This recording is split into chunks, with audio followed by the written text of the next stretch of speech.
பீகார் மாநிலம் பாட்னாவில் உள்ள ஹோட்டலில் ஏற்பட்ட தீ விபத்தில் 6 பேர் பரிதாபமாக உயிரிழந்திருக்கின்றனர். இது குறித்த கூடுதல் விவரங்களை தருகிறார் எமது செய்தியாளர் ராஜா. ராஜா, தற்போது அந்த ஹோட்டல்ல தீயை அணைக்கும் பணி எந்த அளவில் நடைபெற்று கொண்டிருக்கிறது? குறிப்பா அந்த ஹோட்டலுக்குள்ள இன்னும் வேற யாரும் சிக்கியிருக்காங்களா? முழு விவரம் ராஜா. வணக்கம். பீகார் மாநிலம் பாட்னாவில் கொட்வாலி காவல் நிலையம் பகுதியில் அமைந்துள்ள ஒரு பால் ஹோட்டலில் இன்று காலை 11 மணி அளவில் தீ விபத்து ஏற்பட்டது. அங்குள்ள சிலிண்டர் வெடித்ததனால் இந்த தீ விபத்து ஏற்பட்டது. தீ விபத்து பெரிதளவில் பரவி அருகில் உள்ள கட்டிடங்களில் பரவ தொடங்கியது. முதற்கட்டமாக காலையில் பார்க்கும்போது ஒரு 3 பேர் உயிரிழந்ததாக கூறப்பட்ட நிலையில் தற்போது இந்த பலி எண்ணிக்கை 6 ஆகி இருக்கிறது. இதில் 3 ஆண்களும் 3 பெண்களும் அடங்குவர். இவர்கள் யார் என்று இன்னும் அடையாளம் காணும் பணியானது நடைபெற்று வருகிறது.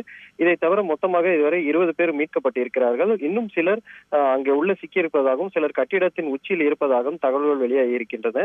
தீயை கட்டுப்படுத்துவதில் மிகவும் சிரமமாக இருப்பது காரணம் என்றால் அங்கே வெப்பம் மற்றும் காற்று காரணமாக தீயை கட்டுப்படுத்தும் முயற்சியில் மிகவும் சிரமமாக உள்ளதாக தீயணைப்பு துறையினர் தரப்பில் தெரிவிக்கப்பட்டிருக்கிறது.